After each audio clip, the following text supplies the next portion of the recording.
Baghdad, November 22nd, 2003. Officially, the war in Iraq has been over for months, but the country is violent and unstable. No one feels safe.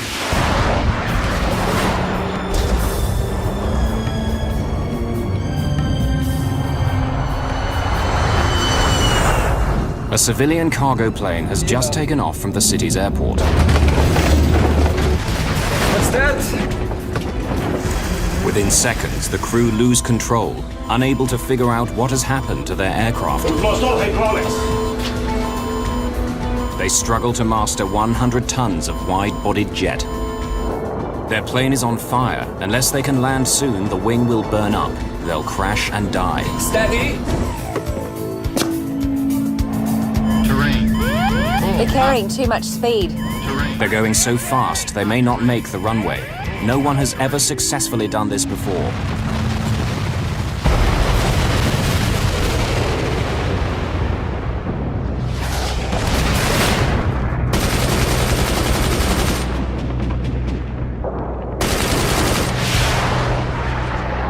By November 2003, the American-led coalition has been in charge of Iraq for 6 months. The Iraqi army is defeated. Saddam Hussein, the deposed president, remains in hiding. Ominously, the main threat is now from secret armed groups. They're targeting civilians, both Iraqi and foreign, in order to make the country unstable, perhaps even provoke a civil war. They have plundered Iraqi army stores for every infantry weapon there is, even surface-to-air missiles. Baghdad is a very dangerous place.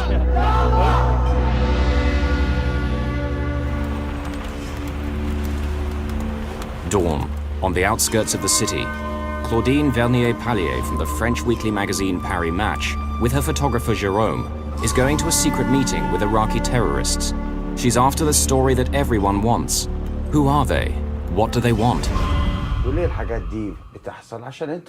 The previous day, she had met the leader in a hotel room. He called himself Abu Abdallah, but no one knew his real name.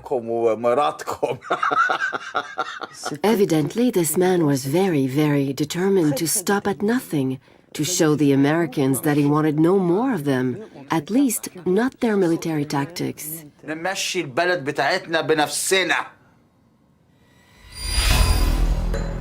Baghdad Airport, key to the US presence in Iraq. Military planes fly in daily to supply the troops and to help rebuild the shattered country. Because of the threat from Iraqi terrorists, the US has established a security zone around the airport, patrolled by Apache helicopters. On the tarmac today is one of the few civilian aircraft to use the airport, an Airbus A300, belonging to the courier firm DHL. They have won the contract to carry the soldiers' mail. They led us down little roads for a long time to be sure we would lose our bearings. At the hotel meeting, Claudine and her photographer had arranged to meet the rebels at dawn the next morning to take pictures of the fighters with their weapons. We arrived in a field where we met other vehicles, among them a pickup truck. The men got out of the cars. And just off the road, hidden under some branches, the men recovered some weapons and some missiles. They loaded their weapons in their vehicles, and Jérôme took the pictures we wanted.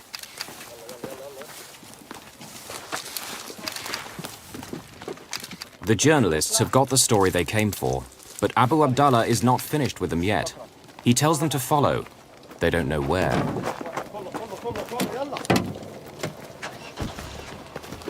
Et puis il m'a dit que maintenant ils avaient l'intention de tirer. Ça allait être une... And he told me that a new phase in his resistance actions would be to shoot missiles at planes. A few kilometers away, the DHL plane is getting ready to depart. 2 flights a day shuttle post and packages in and out of the war zone. Baghdad Tower, Oscar Delta Lima Lima, Airbus A300 cargo, April Information Sierra, request starter. The Australian Air Force is providing the air traffic control in Baghdad. Oscar Delta Lima Lima, clear to start. Before start checklist. Start 2. Captain Eric Genot is Belgian, 38 years old and single. He realized his dearest ambition a year ago when he qualified to captain the Airbus A300. In 245. Valve closed, EGT 610. Flight engineer Mario Rafael lives in Scotland with his wife and children. At 54, he's the oldest and most experienced member of the crew, a veteran of many danger zones. Start one. Valve open. The 29-year-old co-pilot, Steve Michielsen, is also Belgian. He's been married just 3 months. Cargo airlines are great places for young pilots to get the hours and experience they need to pilot commercial aircraft. 016 Kruger. DHL has been flying into Baghdad for 6 months. There's no danger money for crew. The airport is an oasis of calm in the middle of a chaotic war zone. Nevertheless, they're aware of what's going on around them. When we were crossing already the border from Kuwait to Iraq, the ambience in the cockpit already changed. You have a kind of stress, at least for me. The journalists have been taken to another location by the terrorists. By now, they're beginning to get uneasy. They'd like to leave, but they have no idea where they are, and they feel that a dangerous situation will develop if they attempt to go. So, what's going on here? ماذا يحدث هنا؟ عندنا النهارده عندنا مشكور لكي هتشوفي. We're going to do special operations today. هتشوفي. You'll see. I'll show you. يا راجل فينك يا راجل؟ بص يا ستي. دي حبيبتنا هنا دي اسمها السام السبعة.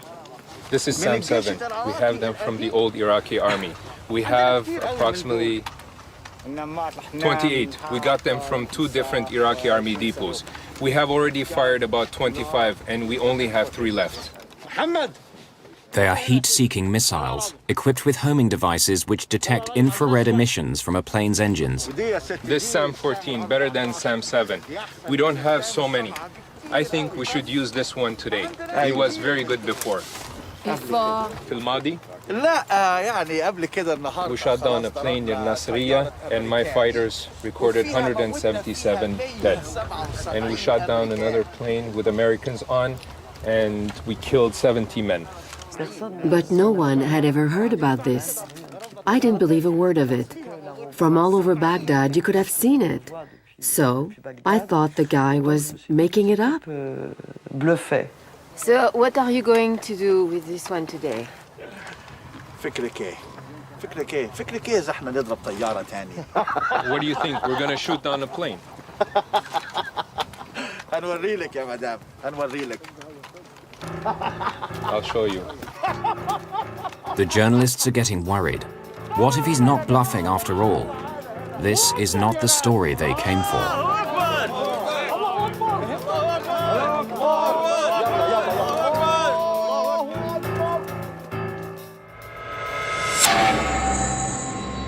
It's early in the day at Baghdad Airport.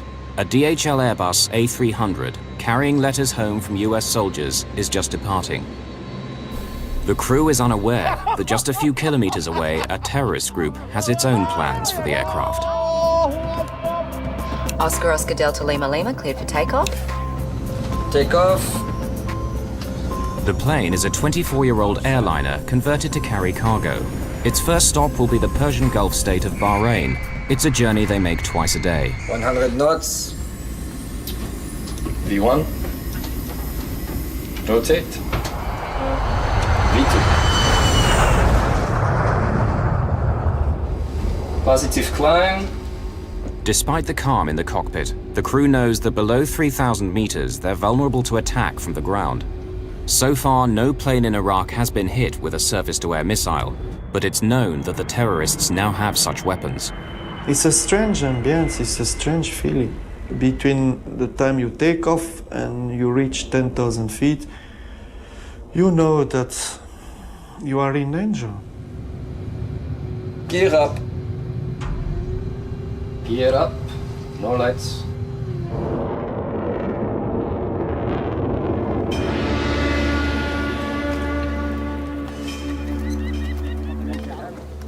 Meanwhile, the terrorist leader, Abu Abdallah, appears to have chosen his spot. He asked us to park our cars pointing outwards so that everybody could leave in a different direction. That's when I should have realized that the bluffing was over.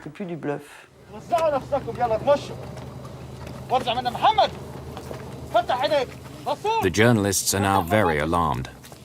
They cannot leave. They're trapped.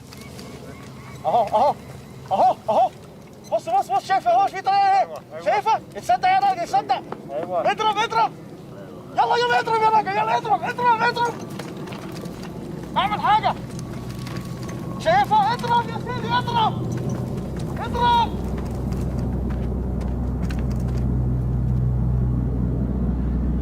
This is video shot by the terrorists themselves.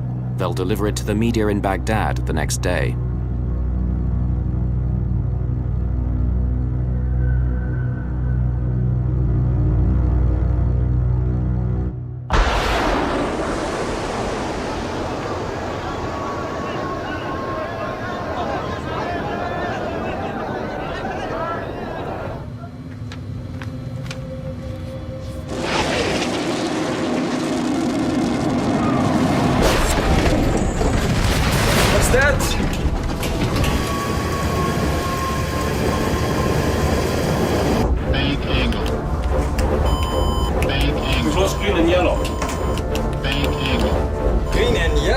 We had 3 hydraulic systems. They are identified by color, which one is the green and yellow and blue. Big jets depend on hydraulic power. Hydraulic fluid runs inside pipes throughout the aircraft. When the pilots move the control column, pistons push the fluid in the pipes to climb, descend, or turn the plane. With no hydraulics, pilots have no way to control their flight. The missile has exploded in the wing, where the pipes filled with hydraulic fluid are now draining. It's like driving a car at speed and suddenly losing the steering wheel. What do we do? What do we do? What we do? What could I answer? What could I answer to him? It was a very, very difficult question he asked me. My initial reaction was, ooh, we have to do something, and I asked to the captain, like, what shall we do, or any ideas or something, and he said, his initial reaction was, we have to go back. A big jet can survive with one of the 3 hydraulic systems knocked out, maybe even 2. But all 3? None of the controls will work, period. Bank angle. Bank angle. Blue is good. Bank angle. I think we hit something. Bank angle. Bank angle. Blue is gone. Bank angle. Bank angle. We've lost all hydraulics. All 3 hydraulic systems gone. There's nothing left. The life of the aircraft is now measured in minutes. That was the end of everything, procedures, what you've been trained all these years. And so all you needed then is to keep calm, common sense, and of course here where your experience comes, to see whatever is left there. We had nothing to come back to, or read, or do, or follow.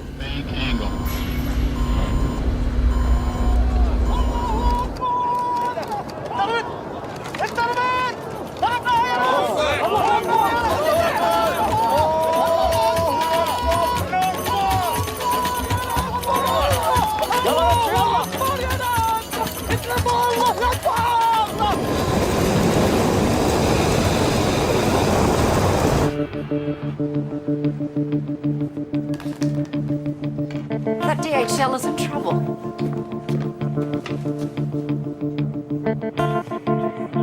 He's on fire and he's turning back. Scramble the fire engines, have medevac on standby. The control columns have become useless. Without the crucial hydraulic system, there's no way of moving the controls. When you have this kind of emergency, the 3 needle showing 0, and the flight engineer saying you all hydraulic gone, you are terrified as well. It was fear. We had no control of the aircraft, of course, initially. The aircraft continued to climb at that time until about 12,000 feet. The plane has started to behave strangely. It climbs to nearly 3,800 meters, then suddenly starts to dive of its own accord. Sink rate. Then it climbs again. Sink rate. Sink rate. It will not fly. Sink rate. Back. Sink rate. This cycle repeats itself over and over again, like a mad roller coaster ride.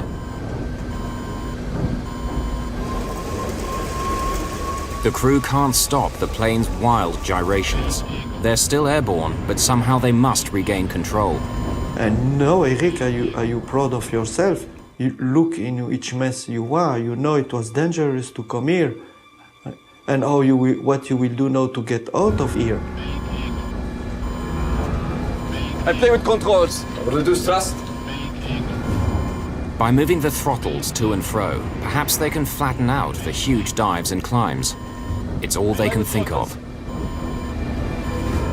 And then I decide to take the challenge. We have to come back.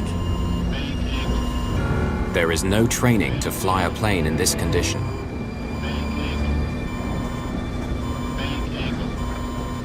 So from that time on, all the books and the procedures and this, they're out of the window.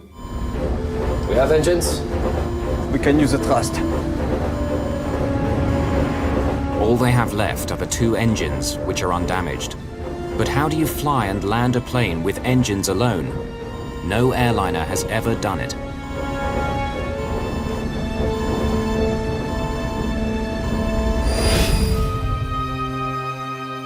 Certainly not this one. In August 1985, a Japan Airlines Boeing 747 had suffered a catastrophe minutes after leaving Tokyo.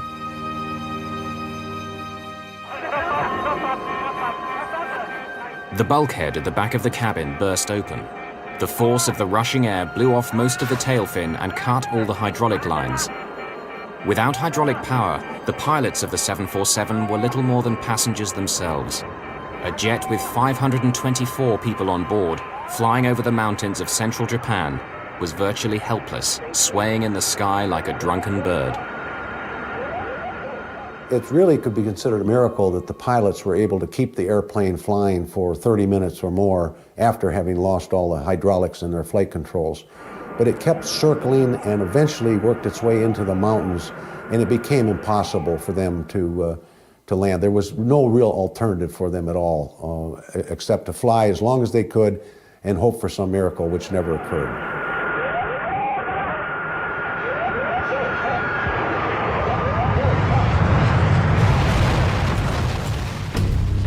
When the 747 hit a mountain, it was the worst single crash in aviation history. 520 people died. Can the DHL crew succeed where the Japanese pilots failed? The first task is to try to calm the wild plunging of the aircraft. The airplane will tend to go into what's called a phugoid in the vertical mode.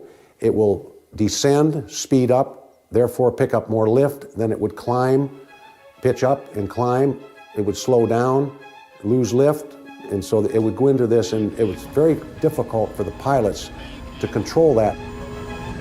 They have to do it by using engine power alone, the only thing they have left.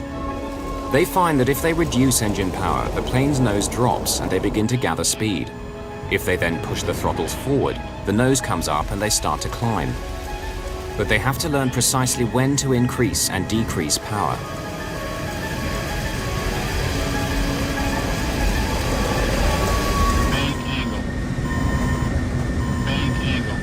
And there's another complication. The damage to the left wing is creating drag on that side and pulling them round the left in a wide circle. One of the most difficult things to master, to keep the pitch attitude in a normal way, was already difficult enough. And now on top of this, we had to use asymmetrical thrust because the airplane was banking to the left all the time. There was a part of the left wing which was gone. Back! So they not only have to move the throttles back and forth to flatten out the plane's roller coaster motion, but also try to apply more power to the left engine to compensate for the damaged wing, which is causing it to lose lift. After several minutes of violent pitching up and down, the crew managed to flatten out the flight path.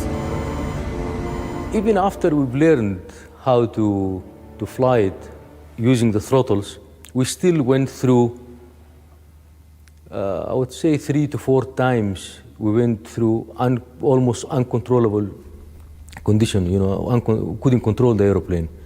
Like very steep dives and banks. By now, the crew realize that they've been hit by a missile somewhere on the left wing. Their Airbus has become the first civilian aircraft casualty of the war. I knew we were on fire, that I knew it. So my intention was to come back and land the aircraft. And also, I was afraid to be shot a second time.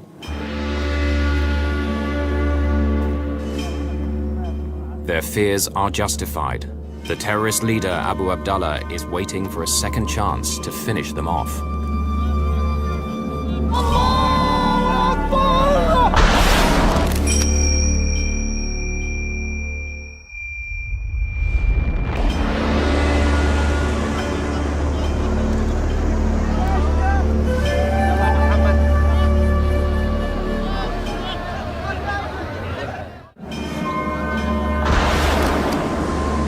Iraqi terrorists have fired a missile at a civilian plane near Baghdad airport.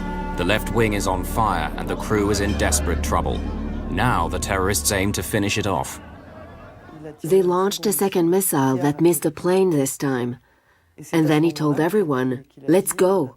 And we all left quickly.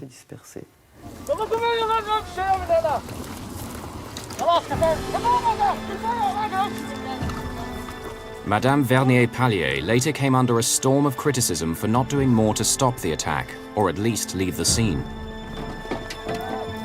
I think that any journalist in the situation we were in would have reacted exactly as we did. We have been criticized for not having said to the group leader when he told us he was going to fire on an aircraft, "No, sir, we're leaving now." On the one hand, if we had said that to him, it would have meant a bullet in the head, that's clear. And on the other hand, right up to the last minute, right up to the time when they fired the missile, I didn't think they were going to do it. I thought they were still bluffing.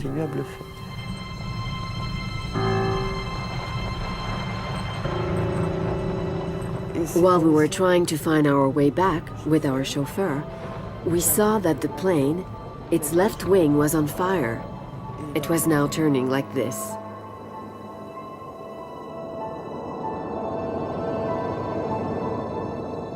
It was like in a film, it was unreal. And it was only when we could see the plane on fire that we thought of the people on board. And then we were scared. I realized the plane could crash, that it would crash. And then I started to realize, why had they done this? It so happens we were there, we were filming, we were journalists, and we were French. So it seems evident that they had set us up. By the time we realized this, it was too late. Everything had gone too fast.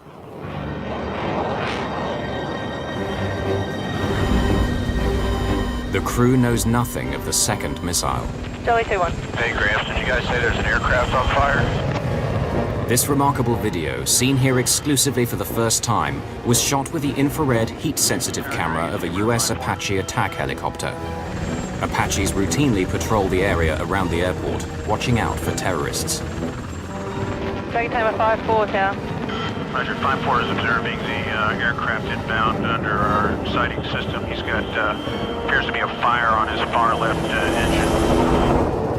The intense heat of the fire on the Airbus shows up as a blur on the helicopter's heat-sensitive camera. That's Lima Lima, Tower. We have a bit of problems controlling the aircraft. There was a helicopter flying, and he could see that the fire was not from the engine, but it was from the left wing. So it gave Mario the opportunity to ask the tower again if they could still see some flames or smoke coming from the airplane. Could you confirm if there's smoke coming from the aircraft or fire or anything like that? Tower, Dragon Timber 5-4. You can still see smoke and flame coming from the left tip of the left wing. Okay, left wing tip, fire and smoke, huh? That's affirmative. Thank you. We were on a heading towards the airport. We could see the airport. Lower the gear. Can I take control? No, I have control. I have control. Lower the gear. With no hydraulic power, Mario has to crank open the landing gear doors and let the wheels drop down by gravity alone. The captain said, in fact, we have to land, and he called for the gear down, which is quite a normal thing to go and land.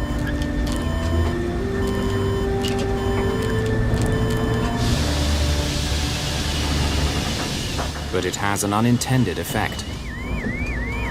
Lowering the landing gear has altered the entire balance of the aircraft just when they thought they'd figured out how to control it. It causes the nose to point high in the air and the speed to fall.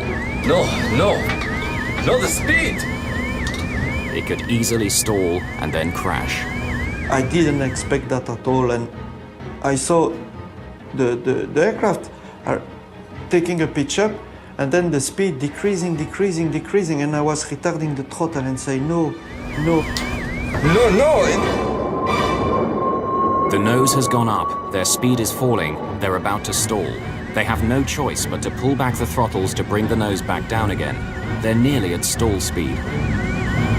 That would have been the end of it. We would have fallen out of the sky. You have visual on this guy? No, I'm looking right into, he's way out there. Yeah. That's gut-wrenching, man. They're up there doing everything they can.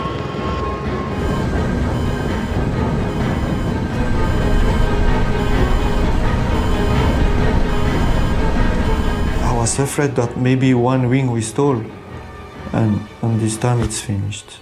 I think I'd rather try to crash on a runway than crash into the desert. And trying to land on a runway where you can just belly up in the desert, the sand would probably put out any fire.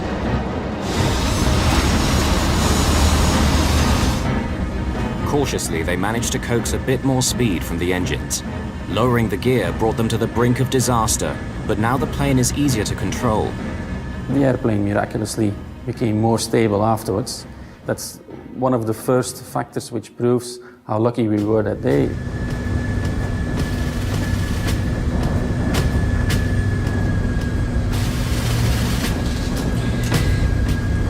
Let's land. Tower, Delta Lima Lima. Oscar Delta Lima Lima, Baghdad Tower, can you make approach now? Runway is clear for landing. The Apache helicopter has been joined by others who are powerless to do anything but provide information to the stricken DHL plane. It looks like you might be too high, I guess. I'm still looking up at the flare. Come on, buddy. You could hear other aeroplanes talking at the same time. Oh, crap. And that on its own was a bit difficult. Oscar Delta Lima Lima. Could you please clear 3-3 left for us as well, because I think we don't have flight controls as well. Oscar Delta Lima Lima, runway 33 left is available as well if you need to land there. Okay, keep both runways open for us. No more talking, bye.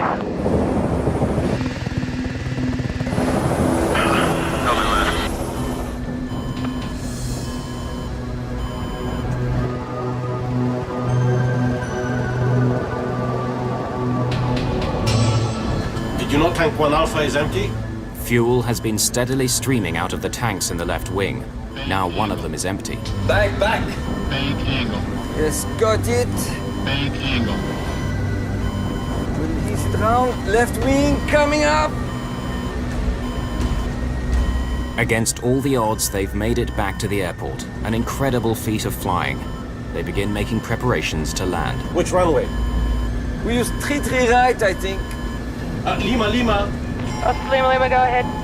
Could you please declare full emergency? Yes, we need the fire brigade because our landing gears might collapse as well. Oscar Lima Lima, all available assistance is available on the field. Everyone is on full alert. Okay, thank you very much, and no more calls. That guy's got him. He's pretty stressed. Rightfully so. But on the brink of success, it begins to unravel. At that time, I realized that we were a little bit too high to come in and land in the situation we were.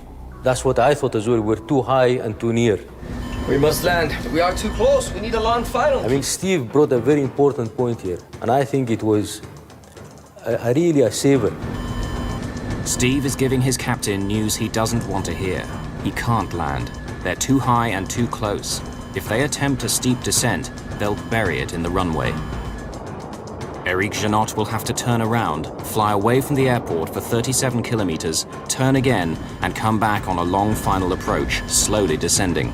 If we haven't done this 20 miles, we would have been circling there forever, and until we dropped to the sky or the wing.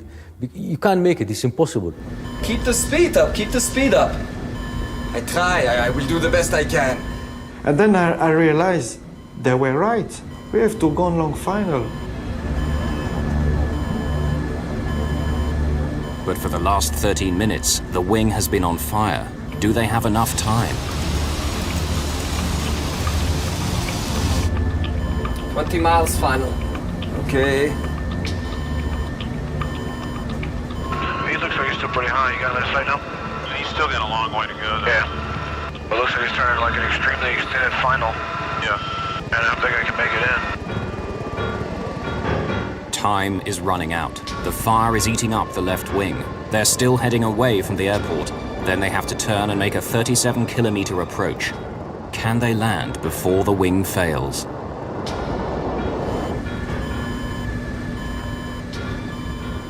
If, for argument's sake, we stayed another 15 minutes in the air with that fire still burning, and maybe that tip of the wing would have broken off, and again, the results would have been disastrous. Two main structural spars give the wing its strength. The missile has made a 5-meter-long crack in the rear spar. Too much stress and it will snap like a twig. There's another danger. Fuel is streaming out of the punctured tanks in the left wing.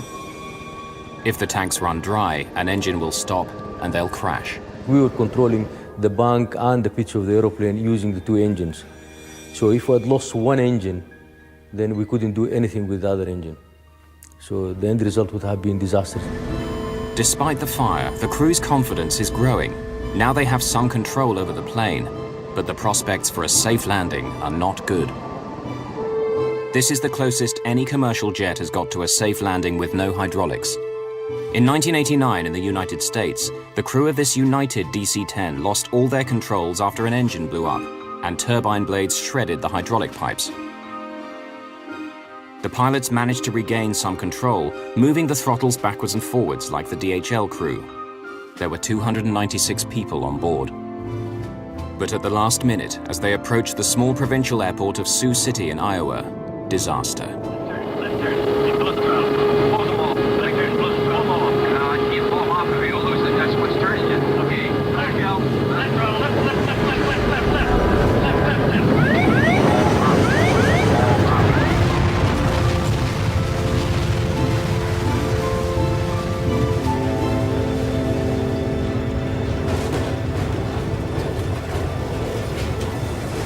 Of the 296 people on board, 111 died.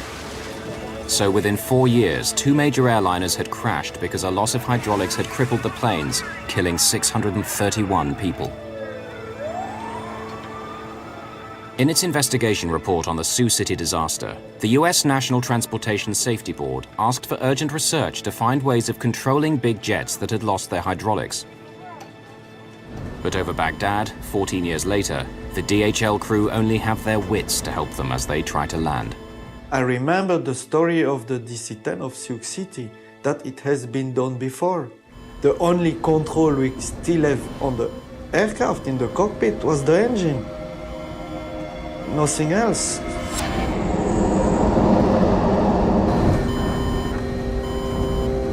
The crew are now 28 kilometers away from the airport, getting close to where they will turn in order to make their long final approach to the runway. 15.2.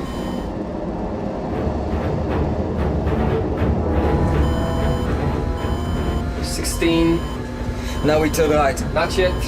This is where experience counts now, and you have to rely on what you know. We were pretty sure that we were going to be able to make it to the airport, but we were absolutely not sure that we were going to be able to make it to the runway. 16.5. Now we turn. 17 miles. Now we turn. The only way they can turn is by applying more power to the left engine to make them go right and vice versa. They're swinging round to the right, trying to keep the plane steady and descend all at the same time, using nothing but the engines. Airport at 340, come right. Now 320.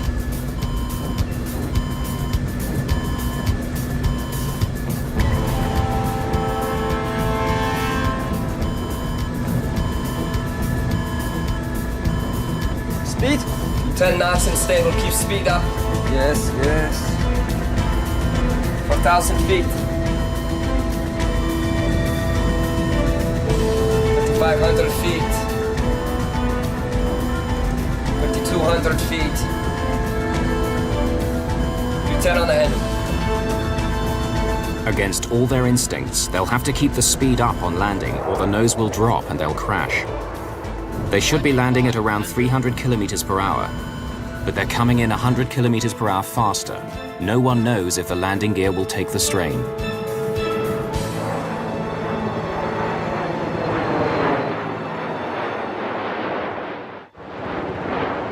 As they reach 120 meters, the hot air from the ground and strong wind blowing across their flight path upset all their plans.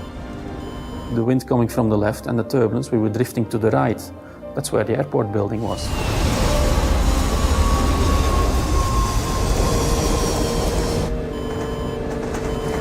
It's bumpy. As the plane approaches the runway, the nose is pointing dangerously low and the left wing is dropping. Link rate. Come on, buddy. They're carrying too much speed. They could overrun the runway.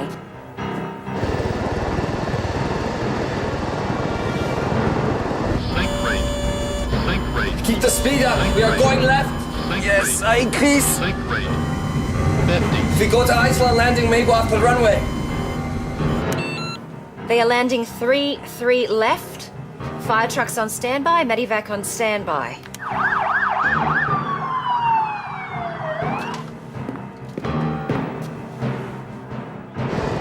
I don't think it's gonna be too wide now. Terrain. Steady. Terrain. 40. Steady. Terrain. You are approaching the end of your life. You realize it. Terrain. Full. Terrain. Come on, buddy. 30. Back. Terrain. Okay. Full. Terrain. 20.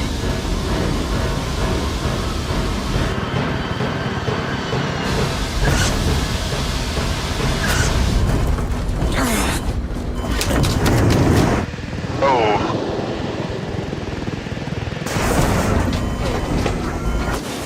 It looks like one of his gear collapsed. Yeah, it did. Off runway.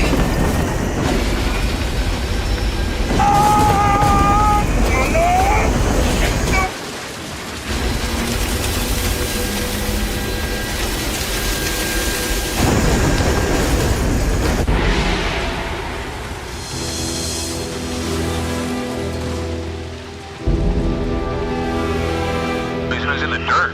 Dirt, or did he just come off the runway? That's what's left of him.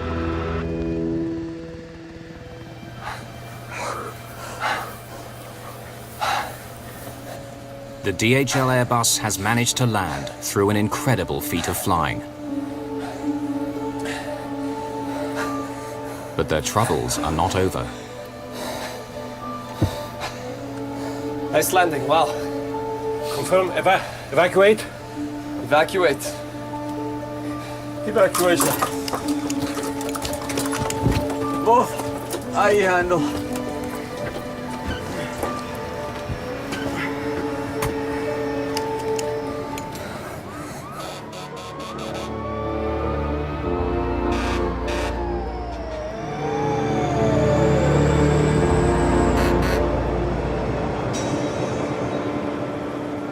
A final irony. After getting safely to the ground against all the odds, one more unforeseen danger. Straight blow. Hey guys! Don't move!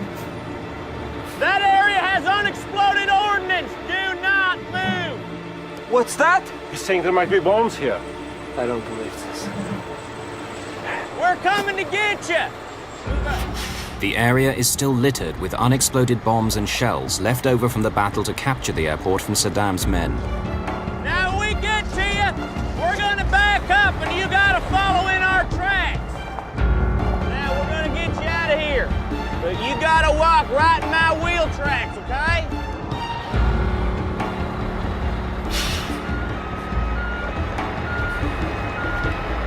Keep coming. Keep coming, it's not much further now.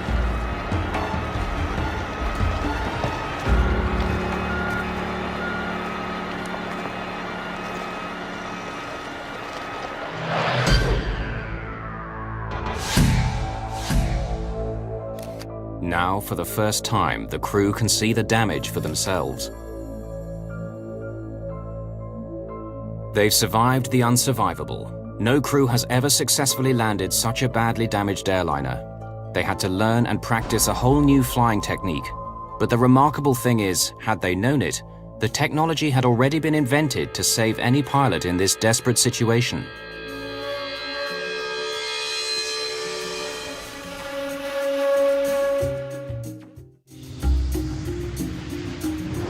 The DHL pilots have managed to fly and land a plane without any flying controls. It's the first time it's happened. 2 earlier occasions, near Tokyo and Sioux City, Iowa, ended with the loss of over 600 lives. In 1989, NASA began to investigate ways to land crippled aircraft using only throttle controls. Engineers and pilots came up with software that could cope with total hydraulic failure. It's called PCA, for Propulsion Controlled Aircraft. The PCA concept is simple. Pilots tell the aircraft's flight management computer what they want to do, turn, climb, descend. But instead of sending those commands down hydraulic lines to the control surfaces, the computer orders the engines alone to do it. To test this software, this MD-11 aircraft is landing with no hydraulics and using engine thrust alone. The pilot is not moving the throttles. The PCA software is doing it all for him. Though none of the plane's normal controls were used, the MD-11's landing was not only survivable, but very similar to a normal landing. I believe that the DHL incident has revived interest in propulsion-controlled aircraft system as an augment to perhaps the systems that we have in today's aircraft that would certainly mitigate the damage that could have been done to this aircraft, and certainly could mitigate the damage done to an aircraft carrying 500 to 600 people. One of the enthusiasts for the PCA system is Captain Denny Fitch, one of the pilots who survived the Sioux City DC-10 crash. This is just absolutely an amazing piece of equipment, what they have done and what they have achieved, and the success ratio that we have, the survivability that we now have with modern aircraft completely controlled in hydraulics. To have this occur again and have this aboard the aircraft is a very warm feeling as a pilot. Blue is gone. We've lost all hydraulics. America's Federal Aviation Administration conducted research into PCA, but soon abandoned it. It says the risk of losing all hydraulics is too low to make systems like PCA worthwhile. The FAA's conclusion after their studies was that these events are so rare as to not require the mandate of an additional system. And of course, they did not consider the event of, or the possibility of a surface-to-air weapons attack on the aircraft. The DHL is the first plane in Iraq to be hit by a surface-to-air missile. But in recent years, the threat of terrorist-controlled shoulder-launched anti-aircraft missiles has been growing. There had been roughly 30-odd incidents of commercial aircraft being attacked by man-portable surface-to-air missiles, leading up to the DHL one. What makes the risk of missile attack in Iraq so serious is that for months nobody was guarding the abandoned depots of the Iraqi army, leaving terrorists free to help themselves to millions of dollars worth of arms. I believe there are weapon caches everywhere in Iraq. In my opinion, they also have many missiles. There's widespread fear these terror weapons could soon be targeting passenger airliners all over the world. The US government's Department of Homeland Security is spending over $100 million on research to adapt military counter-missile technology for civilian airliners. It is inevitable today that commercial aircraft will have to be fitted at some time with laser and infrared jamming systems. The infrared jammer will confuse the seeker for the missile, whereas the laser jammer will direct a pulse into the seeker and burn out the seeker of the missile.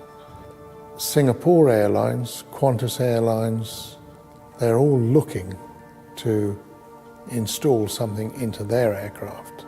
If you look at things like the Queen's flight in the UK, the President's aircraft in the USA, and the King of Jordan's fleet, they're all fitted.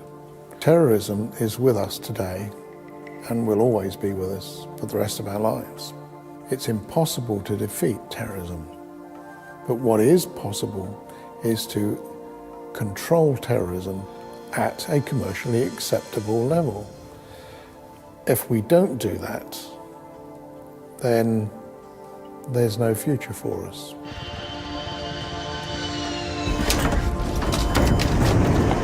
But miraculously, without any of this equipment, the DHL crew had brought their plane to a successful landing. It's the only confirmed occasion in history when a missile has exploded on a large civilian airliner, which has then landed without crashing.